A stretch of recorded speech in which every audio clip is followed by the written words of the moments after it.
Bismillahirrahmanirrahim. Assalamualaikum warahmatullahi wabarakatuh. Selamat sore kepada sedulur-sedulur, sahabat-sahabatku sesama terapi cabai. Saya ingin menyampaikan beberapa dan mengingatkan kembali bahwa terapi cabai yang pernah kita lakukan itu adalah sebuah pemutakhiran di dalam diri kita, semacam tune up atau semacam kayak turun mesin lah. Kalau kendaraan kan perlu adanya turun mesin. Nah, tubuh kita pun sesekali dalam seumur hidup sampai dengan sekian puluh tahun ini, itu perlu juga kita mengadakan turun mesin minimal 1 kali. Nah, untuk apa gunanya? Untuk merecovery, merestrukturisasi, dan juga merekonstruksi sel, fungsi, dan organ. Jadi yang paling penting itu di sini ada sel, fungsi, dan organ. Terutama yang erat kaitannya dengan darah. Karena di dalam darah ini ada oksigen. Dan kalau kita tahu hakikat daripada darah, maka kita akan sangat bersyukur bahwa kita sudah diciptakan oleh Allah Subhanahu wa taala ke dunia ini, dan itu sangat dekat sekali dengan Sang Maha Pencipta. Nah, di sini saya ingin mengingatkan kembali, barangkali ada yang lupa materinya dan lain sebagainya. Jadi, cabai itu mengandung vitamin C dosis paling tinggi sedunia. Kalau saya meyakini 1000 mg, ada yang bilang 100 dan lain sebagainya. Tapi yang jelas adalah vitamin C dosis paling tinggi sedunia itu adanya di cabai, utamanya cabai rawit. Nah, tapi kan kita tahu bahwa jenis rawit ini kan sangat terbatas ya. Ada cabai setan, ada cabai madura, ada cabai rawit kuningan dan lain sebagainya. Tapi yang jelas cabai. Kalau di luar adanya paprika, paprika masih satu spesies atau satu family dengan cabai ya, berarti cabai. Nah, kemudian ada juga misalnya cabai Venezuela yang sangat pedas itu, atau cabai Jepang. Ya intinya cabai. Nah, hanya saja nanti jumlahnya yang perlu kita samakan persepsi ya. Jadi mengandung vitamin C dosis paling tinggi. Yang kedua, cabai itu mengandung vitamin B kompleks. Jadi B kompleks itu dari B1 sampai B17. Ada tanin, ada niacin, ada alkaloid, ada steroid, ada flavonoid. Nah, B17-nya ini yaitu sebagai radionuklir yang ada di dalam tubuh kita, yang menstimulus apa yang distimulus gitu kan, yang menstimulus semua sistem elektrikal yang ada di dalam tubuh. Nah, radionuklir ini sama seperti halnya kita kemoterapi. Jadi ini sangat cocok dan sangat ampuh untuk pengobatan daripada kanker atau cancer. Ya, kalau soursof atau daun sirsak yang kita buat teh itu hanya 10.000 kali daripada kemoterapi. Tapi kalau cabai ini hampir berjuta-juta lah ya, kira-kira seperti itu. Karena saya tidak meneliti di bagian itu, hanya memang kalau ditanya manfaat dan siapa saja yang pernah kita terapi cancer dan alhamdulillah 100% berhasil gitu ya, ya mungkin testimoninya banyak gitu ya. Jadi ini yang perlu saya sampaikan. Nah, cabai itu juga mengandung vitamin-vitamin yang biasa, yang tidak terlalu tinggi, semacam kayak vitamin K, vitamin E, vitamin D, dan lain sebagainya. Cabai juga sebagai antioksidan paling tinggi ya, untuk menetralisir racun-racun, toksin-toksin yang ada di dalam tubuh kita.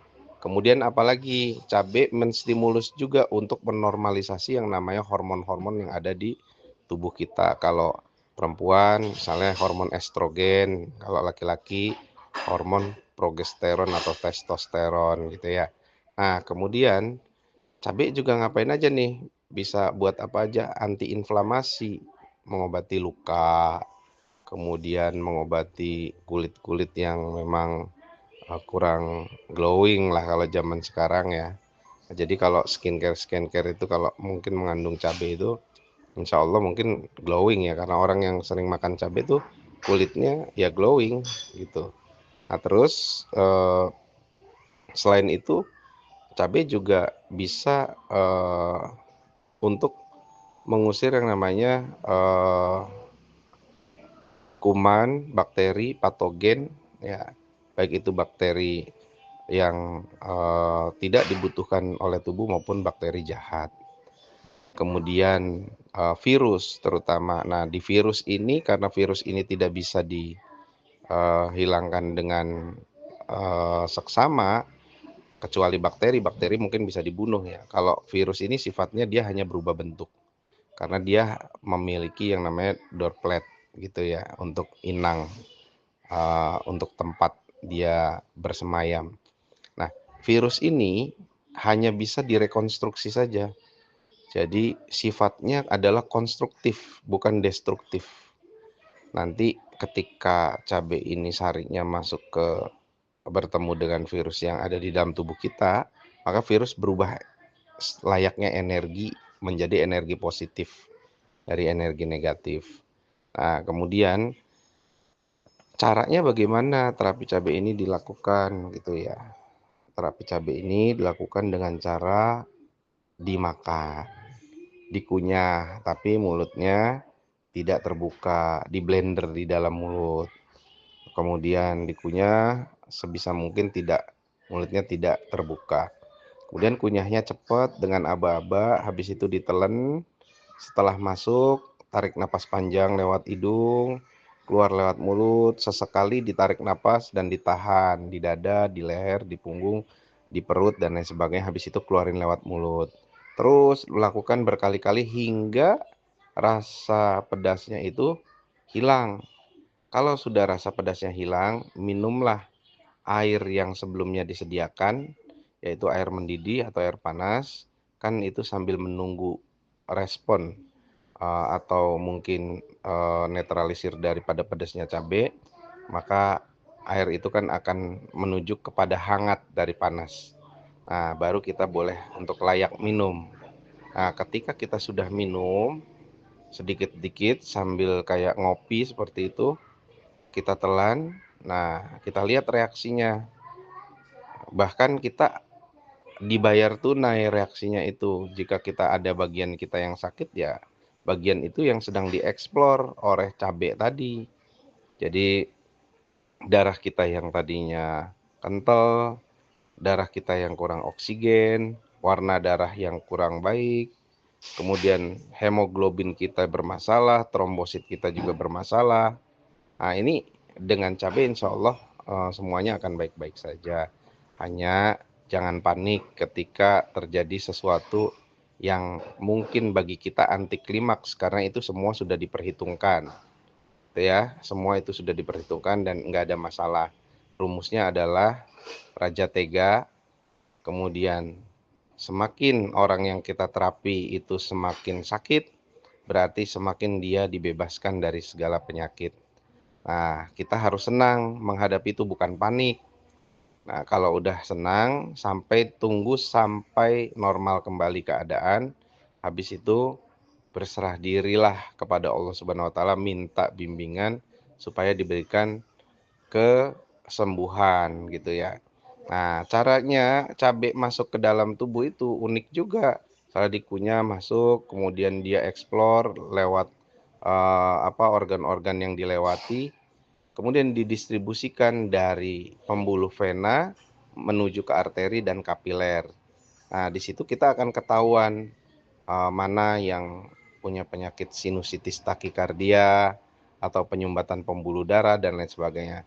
Karena darahnya lancar, pembuluh darahnya elastis, akhirnya cabai dengan sendirinya merekonstruksi, merestrukturisasi, dan juga merecovery sel, fungsi, dan organ.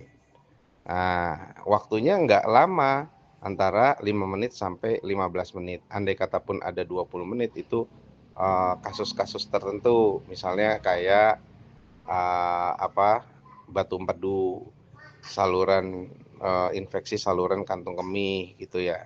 Itu memang agak lama sedikit, tapi pada dasarnya hingga kesembuhan itu cepat sekali, hingga normal sampai tidak berasa pedas. Nah, habis itu kita ada satu juga nih yang manfaat langsung yang kita rasakan, bahwa dengan orang dicabe itu, orang itu secara otomatis langsung autopilot itu, bahwa yang non medis itu rontok semua gitu ya. Ini keutamaannya, ini sangat luar biasa, anugerah dari Allah Subhanahu wa taala buat kita, terutama yang mewarisi adalah orang-orang Nusantara atau orang-orang Indonesia. Nah, jadi kita harus bangga bahwa uh, kearifan lokal daripada negara kita ini sangat banyak. Cabai hanya merupakan salah satunya saja.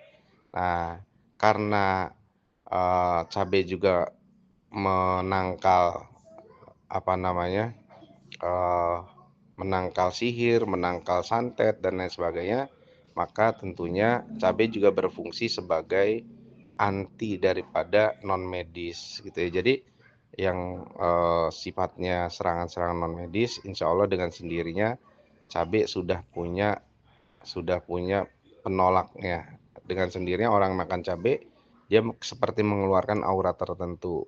Nah, ini yang mesti kita pahami.